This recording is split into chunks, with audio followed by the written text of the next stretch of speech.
Hello everyone! Here's what else I saw in June that I haven't already told you about. Let's not waste time. Movie number 1 is 1964's Man in the Middle, also known as The Winston Affair. Set in 1944, Robert Mitchum plays a lieutenant colonel sent to India for the court-martial of an American officer who has murdered a British NCO. Mitchum is to present a sufficiently convincing defense, but it's already been decided that the man will be hanged, not only in the name of justice, but to quell tensions between British and American officers. However, as he begins digging into the case, Mitchum is perplexed by some oddities and refuses to just fall in line. While I suspect that Mitchum's role was actually written for an actor 15 to 20 years his junior, he nevertheless gives a solid performance, as he always does, and the supporting cast is very good also, standouts being Trevor Howard, Barry Sullivan, and Keenan Wynn as the defendant in an intense performance. The film goes in some surprising directions and touches on some heavy themes, although with the easygoing Mitchum in the lead, it's not without some light moments as well. Movie number 2 is one that a viewer recently mentioned seeing, 2020's Peninsula, the sequel to Train to Busan. 4 years after the zombie outbreak, a Korean soldier-turned-refugee is recruited by a gang to breach quarantine and recover a truck full of millions of US dollars that had been abandoned in Korea. It could be a straightforward mission, but of course, the group runs into trouble. This one has its pros and cons. You may remember from my 2 reviews of it that I really liked Train to Busan, and I thought this was a decent sequel, though it has more cliches, including the same issue many zombie movies and shows have, where the infected soon become less of a threat than the thugs, creeps, desperados, and psychopaths who have survived the apocalypse. While these protagonists are compelling characters and the film does a fair job keeping the familiar elements from getting too stale, my biggest issue is how ridiculous the action scenes and car chases look. The cartoonish effects are jarring, and the longer these sequences go on, the goofier they get, and let me tell you, they go on for a long time. The ending is also way too dragged out, with some heavy-handed emotional manipulation. But I do appreciate the film's sense of poetic justice, and all in all, it's not a bad movie. It's just not nearly as memorable or as satisfying as its predecessor. Movie number 3 is 1962's The Longest Day, Darryl F. Zanuck's epic production depicting the Allied invasion of Normandy, which would turn the tide of the war in Europe. My parents and I watched this last month to commemorate the 80th anniversary of D-Day. Well, technically we watched it on June 7th, close enough. It was my 3rd time seeing the movie, but this is the first time I've reviewed it, and what a great movie it is. I didn't fully appreciate it the first time I saw it because I had to split it in half across 2 nights, which is the dumbest way to watch a movie like this that's meant to convey how long and exhausting this one complicated event was. Don't do that. Don't split it in half. Just watch it all in one go. That's what you're supposed to do. And with each subsequent viewing, I have gotten more out of it, and I love it more every time I see it. I could go on and on about the Who's Who cast and how entertaining it is, not just to recognize people, but to think of other things they were in together. There are performances that stand out despite the actors' limited screen time, and there are moments that have become favorites. But while the casting is excellent, with the biggest names of the day playing both featured roles and bit parts, what awed me this time, maybe because I was watching on a larger screen, is the choreography and sheer immensity of the battle scenes. And the real star of the film is the camera. There are 4 or 5 long takes that are just breathtaking in their scope and significance. These expertly choreographed sequences are a visual and technical marvel, but they also drive home the grim reality of the situation. The only, I'll say, downside is that the realism in terms of bloodshed just isn't there. I think we all agree that Saving Private Ryan's opening sequence is the more accurate representation of what it was like for the brave and terrified men storming those beaches.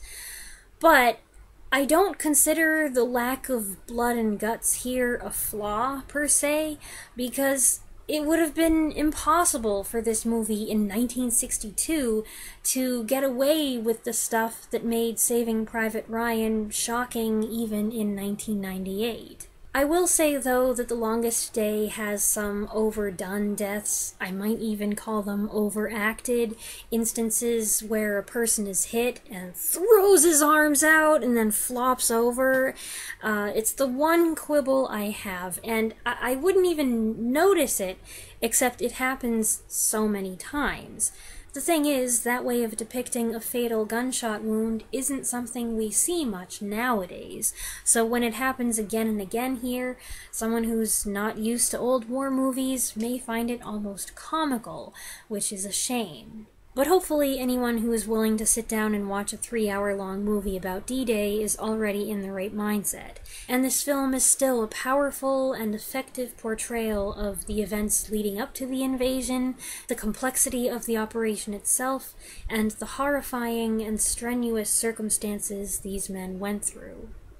Movie number 4 is 1951's The Secret of Convict Lake, a western noir in which a group of convicts escaping through a snowy mountain pass seeks refuge in a secluded village where all the men are currently absent, leaving the women to defend themselves and their homes from the suspicious strangers. This was a decent little movie, allegedly inspired by a true story. Jean Tierney plays a young woman whose fiancé is being pursued by a vengeful Glenn Ford. The underrated Anne Vorschach shines in her final role before retirement, playing Tierney's churlish future sister-in-law, while Zachary Scott skulks around as a particularly wolfish con. It's also nice to see Ethel Barrymore as the stalwart matriarch, never letting her bedridden condition keep her from showing people who's boss. There are a couple lines in the script that don't seem likely. I doubt a person would really say such a thing in this situation, but there's some nice scenario-driven tension, and it doesn't require much setup to get that ball rolling. Movie number 5 is one that's been recommended by a lot of people, 1959's Our Man in Havana, the third collaboration between director Carol Reed and writer Graham Greene, based on Greene's novel, set in Cuba shortly before the revolution and partly filmed on location. Alec Guinness's vacuum cleaner salesman finds himself recruited by Noel Coward's British secret agent. Guinness doesn't really want the job, but he'd like the money to fund his daughter's expensive hobbies, so he plays along and starts making up intel. He finds himself in hot water when the office back in England believes his fictitious reports and begins to take action. It's an unusual movie in many ways, full of quirky touches with a convoluted story, about what I would expect from the same team that made The Fallen Idol and The Third Man. It's more comedy than espionage thriller, with the humor and later irony of the situation building gradually, while there are various micro-absurdities going on in the background that the viewer may or may not catch. Guinness is good as usual, and he's joined by quite the supporting cast, including Maureen O'Hara, Burl Ives playing a German, comedian Ernie Kovacs, and Ralph Richardson. The film is fanciful and farcical, a clever lampooning of its subject, and I can understand why it's got a following. I didn't love it, though, and I did feel like it was trying extremely hard to be the third man in Cuba. It's not just the Dutch angles and the lighting and the shiny pavement at night, which are Reed's trademarks.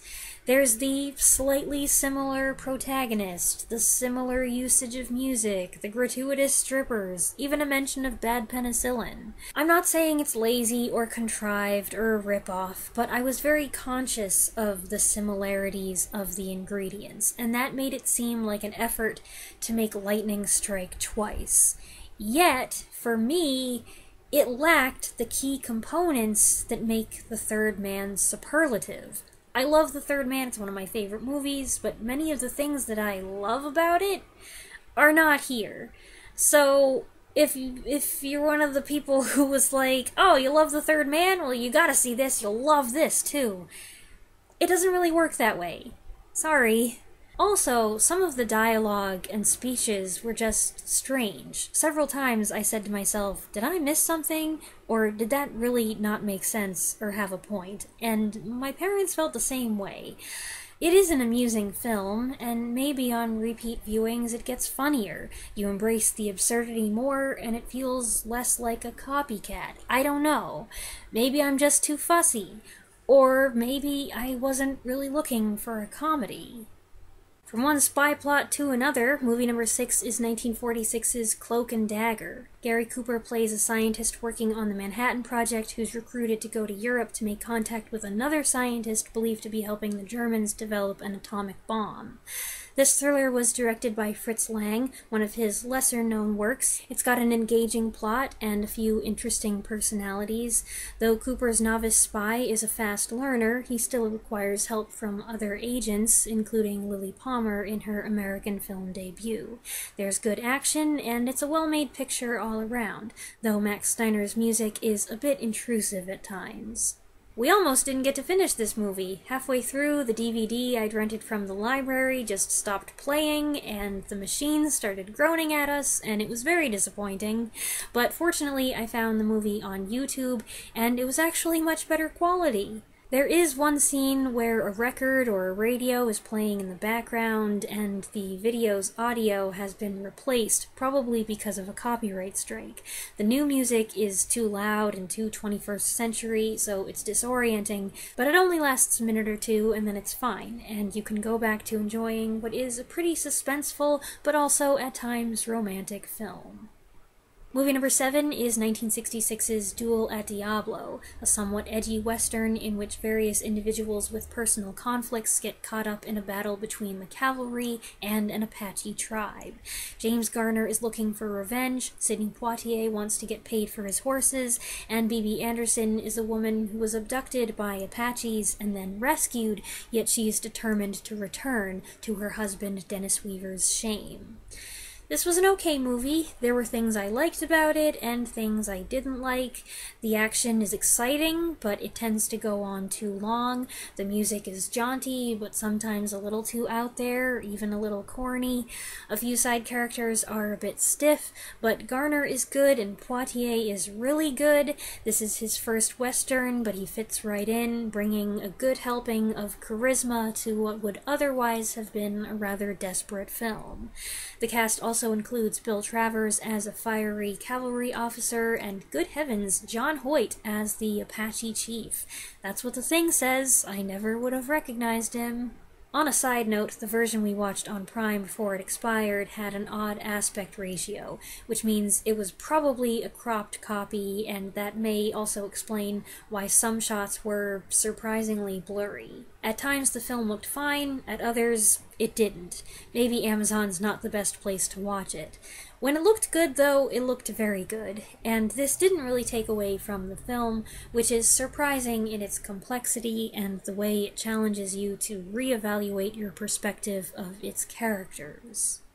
Movie number 8 I found streaming on the Criterion channel, of all places, not their typical fare. It's 1958's Fiend Without a Face. Tensions between local farmers and the U.S. Air Force over disruptive nuclear-powered radar tests escalate when a dead civilian is found just outside the base.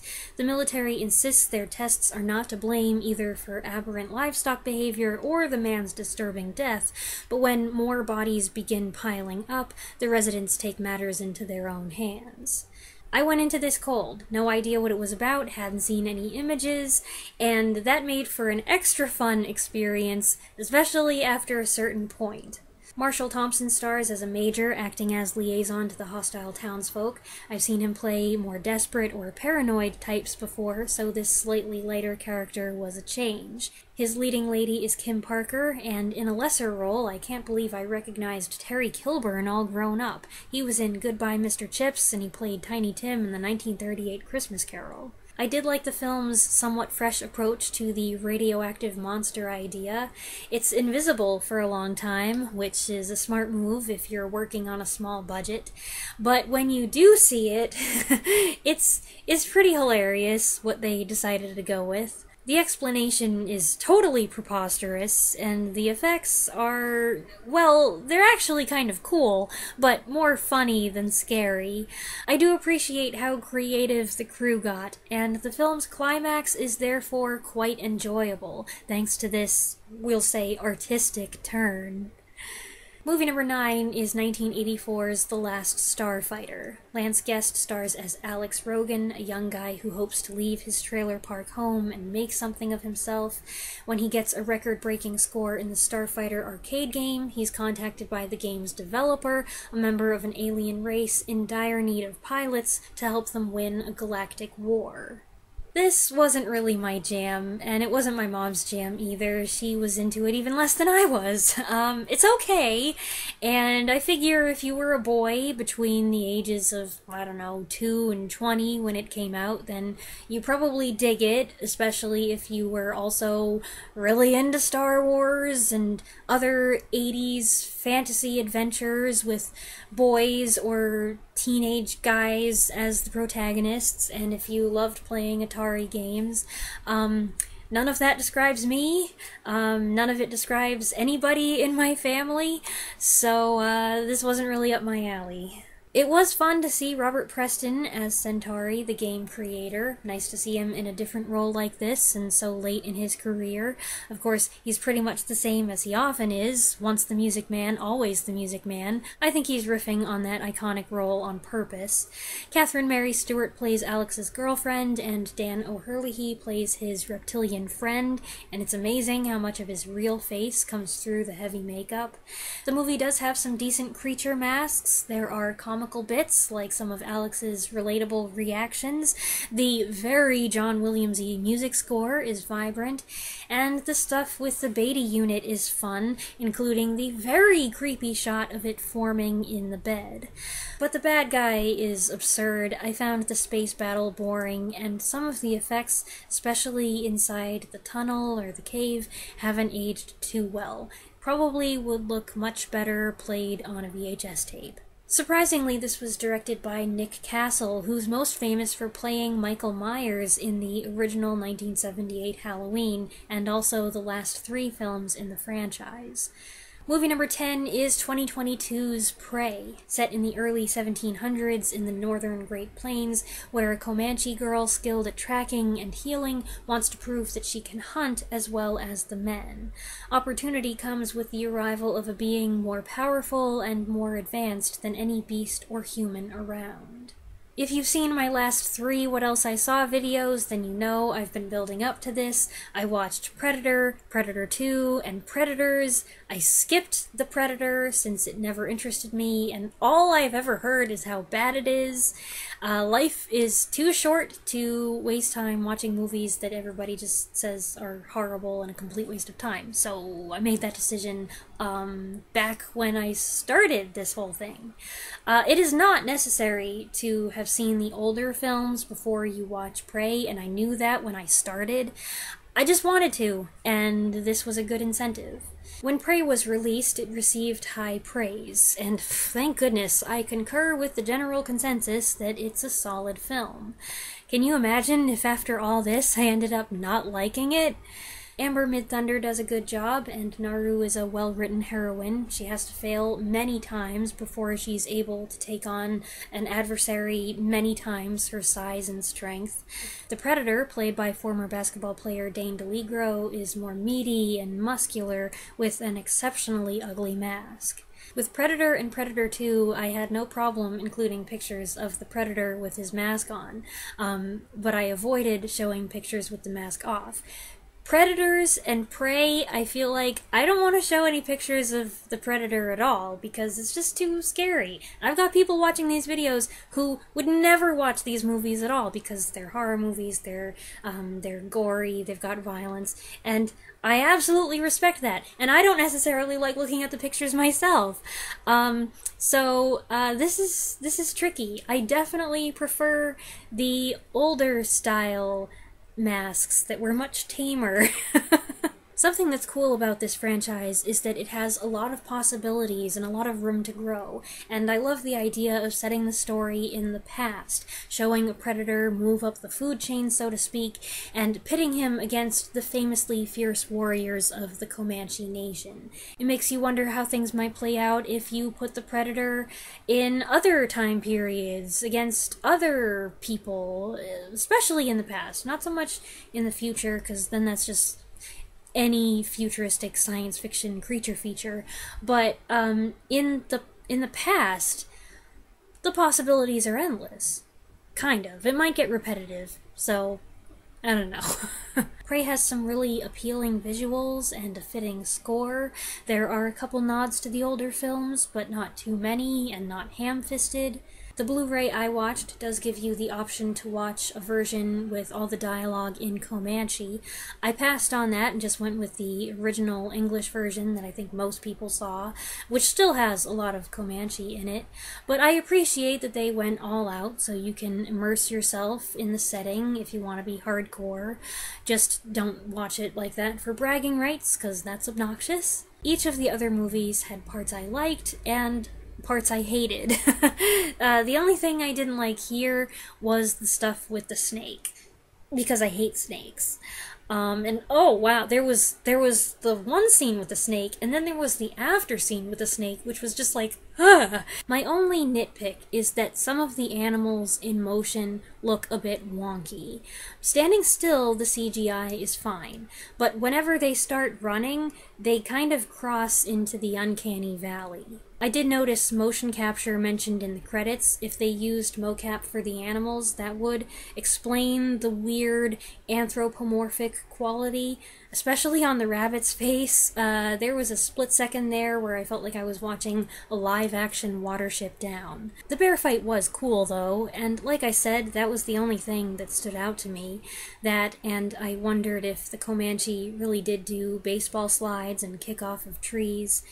I will say I wasn't blown away by the film. At the end, I wasn't all, oh, that was awesome, wow! I was expecting it to be good, and it was. Having seen these 4 films, and also parts of the 2 Alien vs. Predator movies, and had mixed feelings about most of them, I think it's safe to say I'm not really a big fan of this franchise.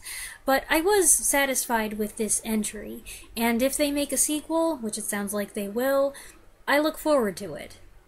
Movie number 11 is one I've been putting off watching for 15 years, but a discussion on my Coffee page a couple weeks ago spurred me into action. It's 1930's All Quiet on the Western Front, a World War I film directed by Louis Milestone, adapted from Eric Maria Remarque's classic novel based on his own experiences about young German soldiers trying to stay alive in the trenches. First off, the quality of the Blu-ray is exquisite. The film is nicely presented, the picture is crisp, the sound is pretty clear, there is a little white noise in the background, but it's not obtrusive, and anyway, the movie was made in 1930. Give it a break! Actually, despite its age, it is very, very fresh. If you assume because a movie is old it must be stiff and creaky and bad because, quote, they hadn't figured out how to make movies yet, ugh, I hate it when people say that. You're wrong. There is some delicious photography here, impressive setups, beautifully smooth camera movement. The editing is snappy in key moments, and while later war movies are more realistic when it comes to blood and guts, see previous comments on The Longest Day, this does have some harrowing imagery, like the split-second shot of severed hands. This film also has a rawness that I find most World War I movies lack, and I suspect that's because in 1930, these events were still relatively recent. Not even 15 years had gone by since the armistice, and everyone involved knew firsthand how awful this war had been and how traumatized and torn apart the few men who came back were. Despite dragging my feet for all those years, mainly because I already knew how it ended, I really enjoyed the film. Young Lew Ayres stars as a writer who leads his fellow naive classmates in joining up at their zealous professor's urging, and he gives a strong, sensitive performance, as do many of the actors in key roles. Ayres was so affected by his experience making this film that when World War II came around, he declared himself a conscientious objector, which caused quite a stir. However, though he didn't want to fight, he did enlist in the army in '42 and served several years as a medic and a chaplain's assistant in the Pacific. Though the main characters in the film are Germans, we're not meant to root for one side or the other. All these men and boys are in the same terrible mess, facing equally poor odds as they run back and forth through the mud of no man's land in a war that is not of their making. This was produced in America by German-born Carl Laemmle, who was behind all those famous Universal monster movies. And some of the scenery in the town looks like the same sets used in The Hunchback of Notre Dame with Lon Chaney and in the Frankenstein movies. But here, Laemmle produced a horror film of another kind, a disturbing and tragic masterpiece about what the Great War was really like for the lowly soldier. There have been a couple other adaptations of the novel, one in 1979 starring Richard Thomas, and a German one in 2022 that got a lot of buzz. I haven't seen either of those, but I can say with certainty that the 1930 version is a great film, with a sincerity and a verisimilitude that puts it above other World War I films I've seen. And movie number 12 is 1951's Peking Express.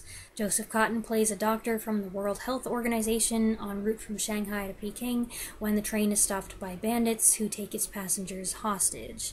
This is a close remake of 1932's Shanghai Express, with a slight twist in that the lead is given to the male protagonist.